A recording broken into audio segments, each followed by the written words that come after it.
Imagine you're a writer for Disney Channel. You've been tasked with casting an actor for an upcoming Disney Channel original movie, which is meant to have an autistic sibling in it. You go to Disney and say, hey, maybe we can find an autistic kid for this role. But Disney says, nah, don't worry, we already found the perfect actor. We're casting Shia Lebouf as the autistic kid. He's a Disney actor and he's really loud and wild, right? That should be the perfect fit for this autistic character we're writing. Do it!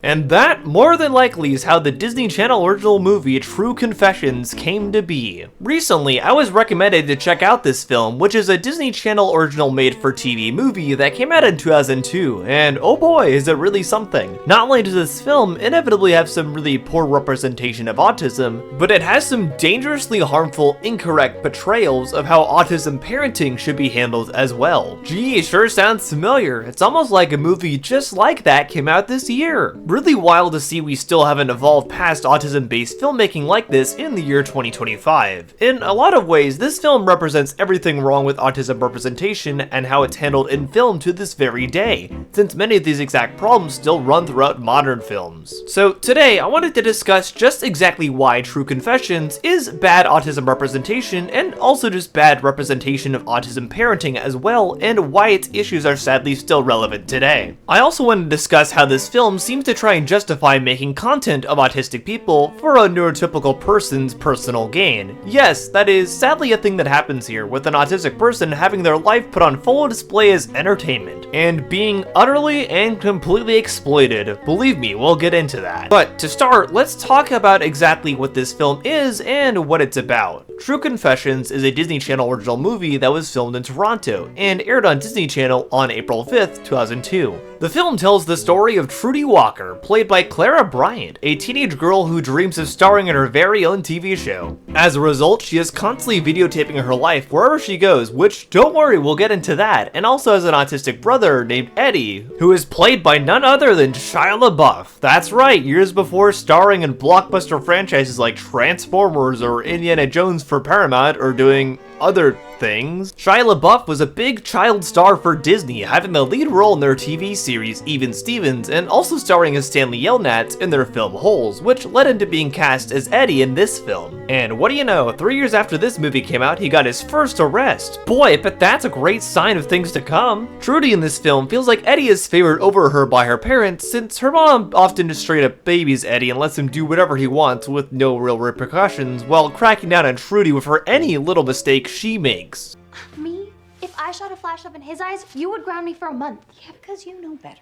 Meanwhile, their dad is on the polar opposite end, constantly falling off the handle at everything Eddie does and getting extremely upset whenever Eddie is loud or disruptive. Honestly, there are so many blatant issues with this parenting style on both sides, with Eddie's mom constantly sheltering and coddling him. It makes it very clear how Disney was wildly misinformed with how to positively portray a parent caring for an autistic character, since Eddie really just constantly comes off as a cuddly pet, if anything, with the way his mom treats him, which, of course, is super gross. As stated before, while Trudy is held accountable for any little mistake she might make, Eddie is allowed to do literally whatever he wants, including roller skating in the house and destroying a bunch of glass objects and the family groceries. However, instead of the parents being responsible and actually trying to teach Eddie about where he can roller skate, because that would actually take effort, they instead brush it off and try to force Trudy to clean up after the groceries that Eddie knocked over. Like, come on guys, really? The mom's constant lack of initiative and honestly just plain laziness with actually bothering to try and cater to an autistic child gets so bad that at one point in the film, Trudy ends up sending a message on an online forum asking for suggestions on how to help Eddie, since she wants him to be more accepted in the world. However, her mother ends up finding out about this post, and her response is both utterly baffling and infuriating. And I came across a posting that Tru put up. What does she want? Help for her brother.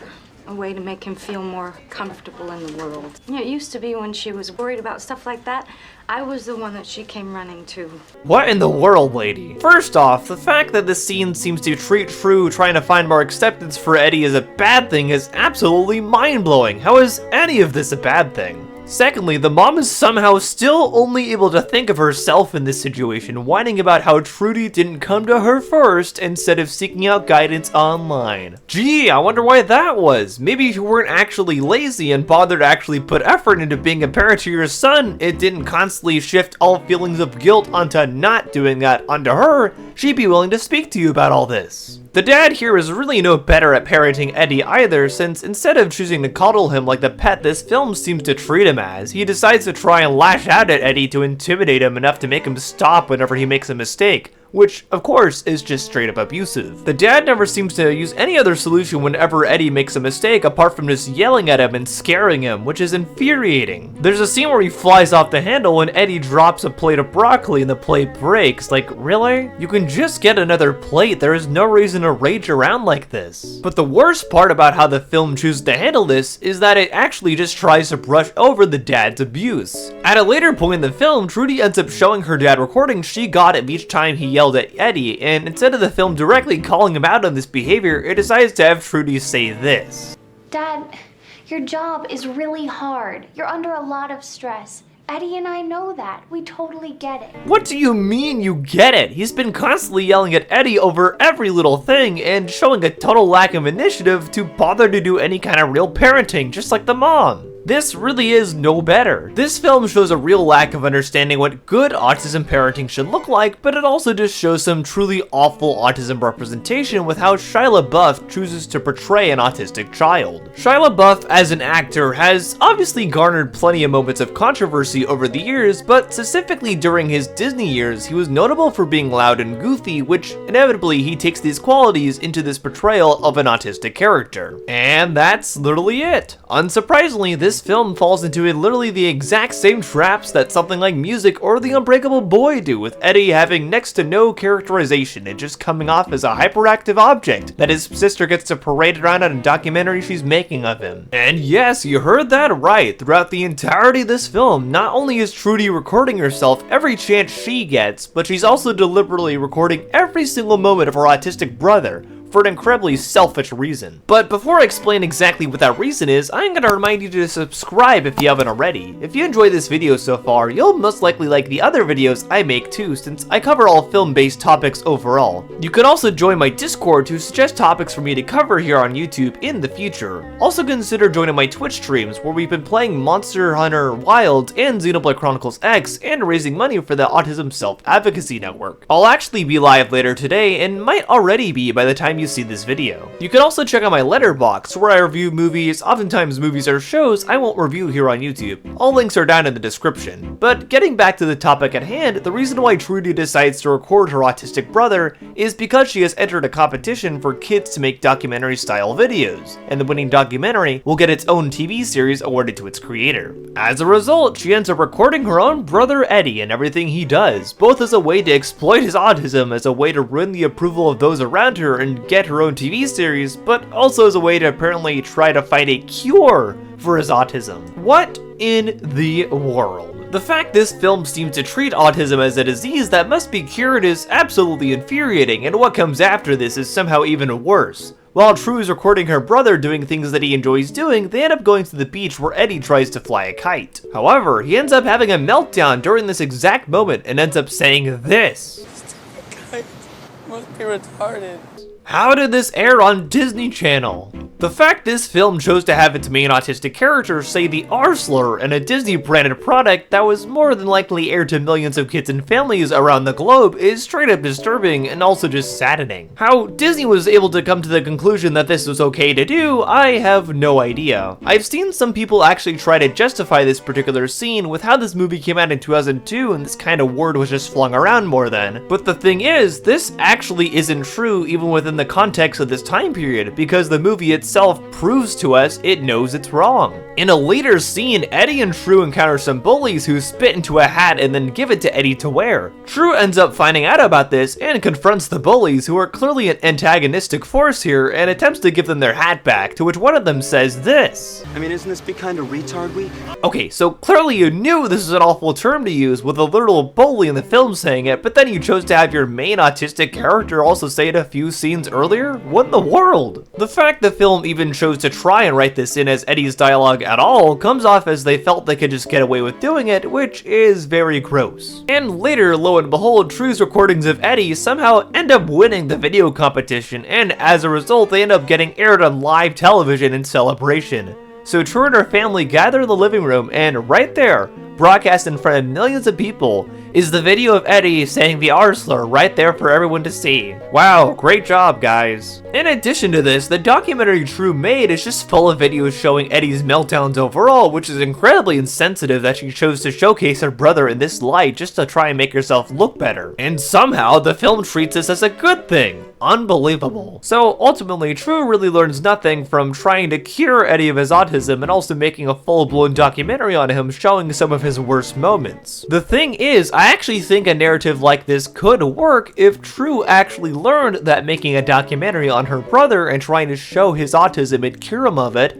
is not the way to go. To give an example of a movie that has a similar idea but actually pulls this off way better since its main character actually learns, look no further than Mary and Max. Mary and Max is a really great stop-motion animated film from 2009 that was actually made in Australia, and in my opinion is probably the only movie that I know of that really tackles an explicitly stated autistic character very well. Max is a Jewish man living in New York who actually does have autism, and also just so happens to be pen pals with an academic woman named Mary who lives in Australia. After finding out Max has autism, Mary decides to make an entire thesis paper and book talking about his autism and talking about ways they could possibly cure it as well. Naturally, when Max finds out about this and the fact that she's been using all the letters they exchanged together as research for her paper and her book, he is rightfully infuriated and ends up cutting all ties with her. This prompts Mary to reconsider everything she was doing and realize that autism is not something to be cured at all and is just a part of a person, and how autistic people are just still people. This movie honestly handles this huge change really beautifully in my opinion. If you haven't seen this film overall, definitely go watch it. I'd much rather take films like this over things like Tru Confessions any day. Overall, Tru Confessions does fumble the bag pretty hard when it comes to autism representation, but the thing is, this film almost seems like the template for how autism representation is handled in films today even.